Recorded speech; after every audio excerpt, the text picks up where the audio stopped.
যুদ্ধবিরতি লঙ্ঘন করে অবরুদ্ধ গাজা উপত্যকার খান ইউনিসের বিভিন্ন স্থানে হামলা চালিয়েছে ইসরায়েল। শনিবার ভোর থেকে দুপুর পর্যন্ত উপত্যকাটিতে আইডিএফের হামলায় 6 শিশুসহ অন্তত 29 ফিলিস্তিনি নিহত হয়েছেন। যুদ্ধবিরতির পর এটি গাজায় সবচেয়ে ভয়াবহ হামলা বলে অভিহিত করা হচ্ছে।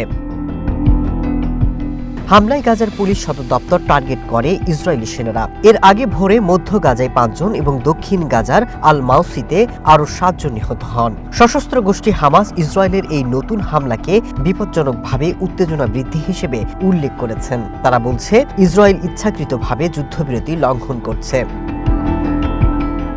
ইসরায়েলের নতুন এ হামলার পর গাজাবাসীর মধ্যে আতঙ্ক ছড়িয়ে পড়েছে। আইডিএফ এতদিন বিক্ষিপ্ত হামলা চালালেও শনিবার সকাল থেকে ধারাবাহিকভাবে হামলা চালিয়ে যাচ্ছে।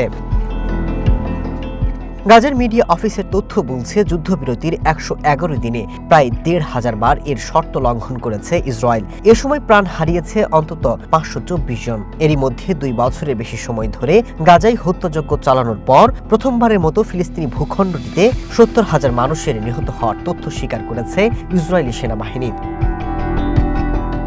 এদিকে প্রায় 2 বছর বন্ধ থাকার পর রাফা সীমান্ত আবারও চালু করার পরিকল্পনা করেছে নেতানিয়াহু সরকার। রোববার এই ক্রসিং খুলে দেওয়া হবে।